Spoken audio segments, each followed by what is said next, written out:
La información es clave en momentos de incertidumbre. Soy José Carlos Lumbreras, gerente de investigación y desarrollo de la editora Perú Top Publications, y te traigo el podcast Comido y Resumido, con el resumen diario de noticias sobre temas de mercados y empresas.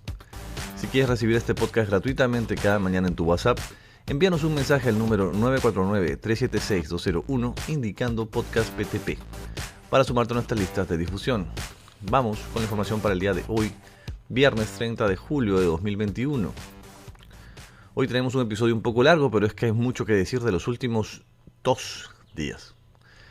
¿Recuerdan cuando en el poder del Estado con peor imagen era el Poder Judicial? Bueno, pues el Poder Judicial no mejoró mucho, la verdad. Sin embargo, el Congreso y el Ejecutivo ganaron mérito en los últimos años con ciertas salvedades y hoy por hoy no dejan de sorprendernos cada día como el peor poder del Estado. Esperaba hacer un análisis estos días del discurso del 28 de Pedro Castillo, pero ese discurso, sin conocer finalmente quién estaría a cargo de los ministerios, iba a ser puro análisis de demagogia. Por eso desistí en presentarlo en este feriado. En vista de lo acontecido, finalmente supongo que no fue una mala decisión. Pero bueno, vamos por partes. El recuento de los últimos días debería empezar con la posición del Congreso, encabezada ahora por María del Carmen Alba, al no permitir ingresar a la sede del Congreso al presidente Francisco Sagasti el 28 de julio para hacer entrega de la banda presidencial al nuevo presidente Pedro Castillo, pese a que sí lo dejaron participar como presidente saliente en una misa previa y en otras actividades. Es la primera vez desde nuestra vuelta a la democracia en la década de los 80, al menos, que no se admite el acceso a un presidente a la transferencia de mando. Recordemos que María del Carmen Alba es considerada del bando de Manuel Merino, quien fue reemplazado por Sagasti, luego de pocos días de reemplazar al vacado Martín Vizcarra y debido a las protestas masivas en todo el país. Es por ello que la nueva presidenta del Congreso señaló que el tema con Sagasti no era una venganza, aunque decir venganza de por sí, deja mucho que pensar. Puntualmente, María del Carmen Alba dijo, abro comillas, de ninguna manera ha sido un desaire o una venganza, era un tema simplemente protocolar. No fue una decisión de la mesa directiva ni de la presidencia. Yo no he estado en estas coordinaciones. Tanto protocolo de Palacio como del Congreso lo estaban viendo. Cierro comillas. Igual muchos analistas consideran que esto no es así. No tiene nada que ver con el tema del protocolo. Pero bueno, luego vino el discurso del nuevo presidente Pedro Castillo, que lo resumiría como un inicio reivindicativo a nivel histórico, pero luego mucha demagogia y ofrecimientos varios sin sustento de poder ser financiados, la verdad. En materia económica, Castillo descartó que se vaya a realizar expropiaciones de bienes privados y reafirmó que se respetará la propiedad privada y señaló que tampoco se estatizarán empresas, pero sí se buscará mayor control del Estado para que, entre otros, cumpla una función supervisora y defensora del ambiente, del consumidor y de la sociedad, en palabras dichas por el nuevo presidente. Se luchará contra abusos de los monopolios. Y si bien no hay monopolios tal cual en la economía peruana, pero sí posición de dominio de mercado, ojo. Y también se luchará contra el abuso de consorcios que cobren sumas elevadas artificialmente, señalando como ejemplos el gas doméstico y las medicinas. Esto un mensaje básicamente directo para Intercorp en este caso, al parecer. Sobre los sectores extractivos, indicó que se implementará el criterio de rentabilidad social en los proyectos de minería o hidrocarburos. Es decir, que las empresas generen mayor desarrollo para las poblaciones locales y mayor cuidado con el medio ambiente. Y si alguno de estos proyectos de inversión extranjera no generan rentabilidad social a las localidades, entonces no continuarán. También revisarán condiciones con las empresas pesqueras las grandes empresas pesqueras para generar más ingresos tributarios. Esto de los ingresos tributarios es algo que se comentaba desde antes, y es que el discurso que maneja Pedro Castillo desde las elecciones, cuando era candidato, mostraba que la visión que tienen de las empresas, de la gran empresa sobre todo, no es para nada un aliado para generar inversiones y desarrollo, sino un instrumento para recaudar más impuestos. Básicamente eso. Y a ver, algunas empresas tienen deudas inmensas con la SUNAT hace años y se deben pagar sin duda, pero no todas, ni la mayoría, ojo, de las grandes empresas son así, le tienen deudas con la SUNAT. Hay una visión bastante equivocada del papel que tiene el empresariado en este momento en el contexto global actual. Pero no solo actual, también como el principal impulsor de trabajo y dinamizador de la economía desde hace muchos años. No hay mucho que explicar en ello, la verdad, y sí hay malos empresarios, es cierto, pero también hay buenos empresarios, así como hay malos y buenos políticos, y vanos y buenos en general en cualquier campo de acción. No puede pelearse el gobierno contra los empresarios porque son finalmente los que generan el trabajo y las inversiones. Y este gobierno parece que va a tener una visión contraria a eso. Pero sigamos mejor. Se habló también de generar 1 millón de empleos en un año. Básicamente lo que dicen todos los presidentes en su primer discurso. Lo del 1 millón de empleos en el discurso presidencial es algo así como lo del soy proactivo y me gusta el trabajo en equipo en el currículum. Según Castillo, esto del 1 millón de empleos se logrará con 4.700 millones de soles en obras en todo el país. 4.700 millones. El presidente Castillo mencionó también un bono de 700 soles a cada familia vulnerable y que ampliarán los programas de crédito a pymes del agro, turismo, transporte, entre otros, y ampliarán los periodos de gracia y reprogramación de las deudas para las MIPES. También se lanzará un nuevo programa de crédito orientado específicamente a la protección del empleo. Señaló un papel más activo de Petroperú y del Banco de la Nación.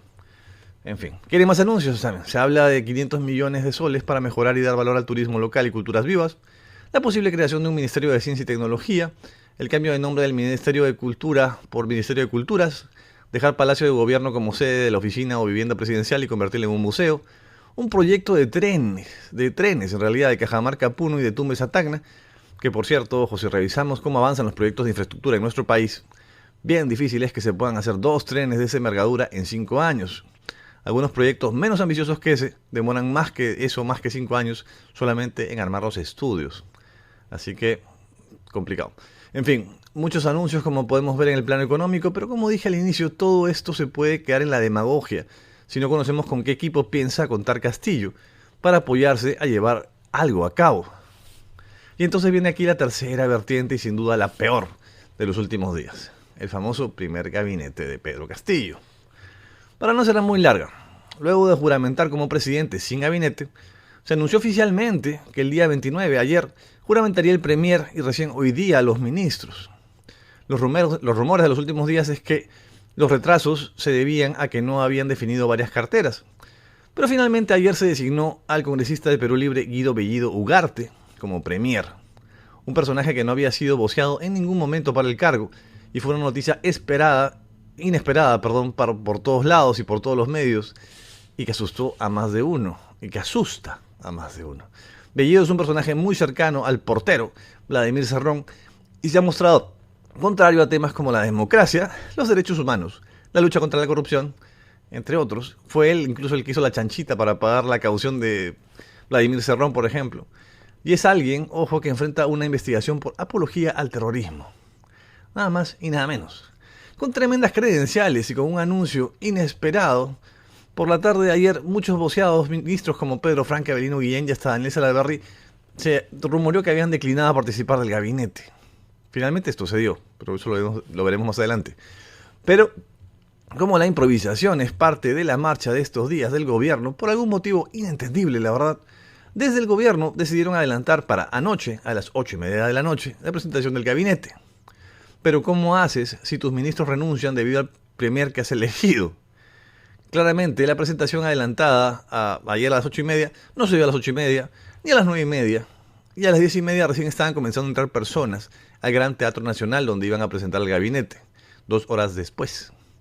A esa misma hora, Pedro Franque abandonaba el recinto del Gran Teatro Nacional corriendo de la prensa que lo perseguía por las calles lluviosas de Lima. Como una escena de un cuento de García Márquez, el voceado por semanas nuevo ministro de Economía desaparecía en las sombras limeñas. ¿Qué pasó? Con él seguramente además desaparecen a la par las opciones de Julio Velarde en el Banco Central de Reserva y de Socorro Hazen en la SBS. El portero Cerrón metiendo tremendo golpe al país. Los rumores más confirmados indicaban que los problemas eran de retraso en la designación era porque nadie se quería quemar en ese gabinete y no tenían a todos los ministros. Es decir, estaban llamando a personas para que juramenten al momento. Un descalabro, la verdad, para colmo, y en medio de la crispación actual se prohibió el acceso a medios de prensa privados. Era necesario eso. El Consejo de Prensa Peruana pidió a la presidencia que deje entrar a los medios, pero nada. A las 11:10 de la noche salieron a juramentar finalmente los ministros en la ceremonia más caótica de la historia reciente de este tipo, en todo caso, por decirlo de alguna manera.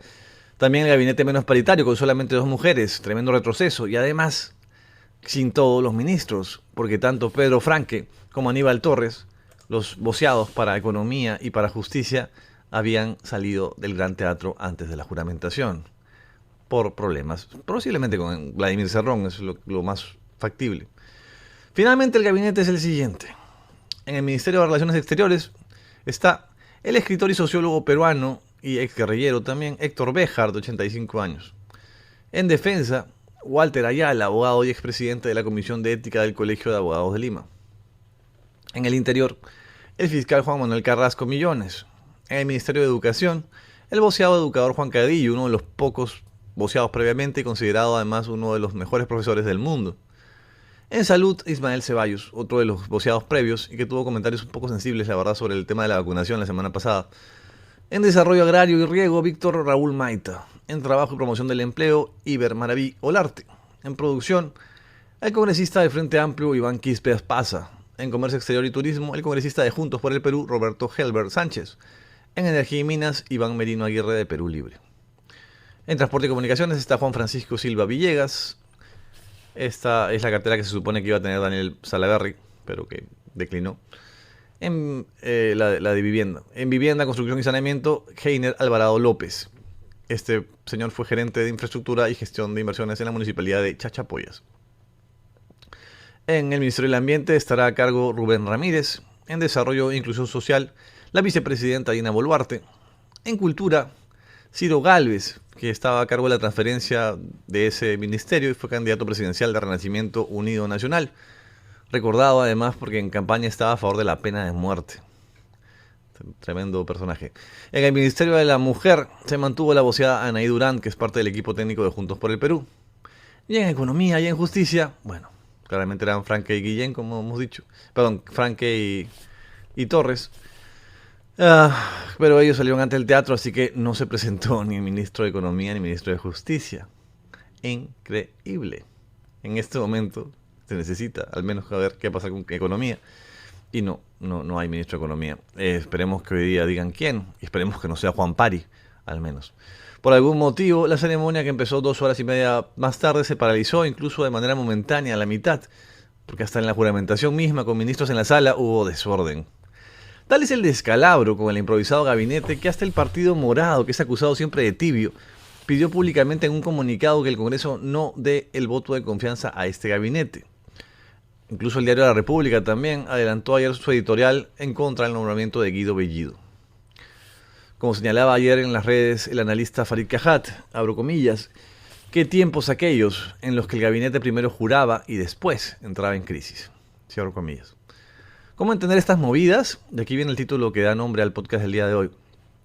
Esto se puede entender como una jugada de Cerrón y Castillo para que el Congreso no dé el voto de confianza, luego hacer lo mismo, cambiar un gabinete que tampoco guste y tener la carta pase para la disolución del Congreso por mayoría opositora por haber negado 2 veces el voto de confianza.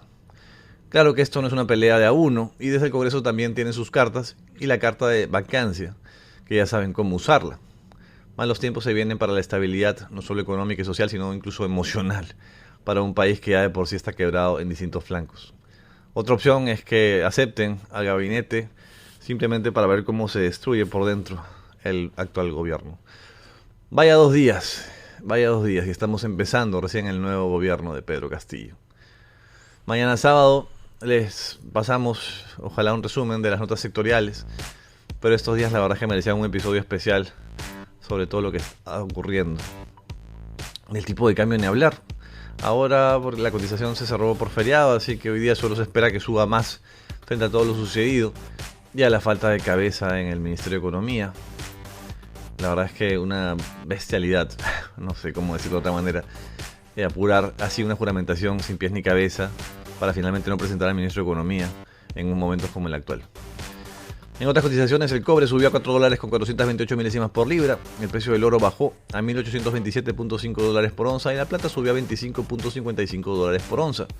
El petróleo subió también y se encuentra a $75.65 por barril. Estas fueron las noticias del día de hoy.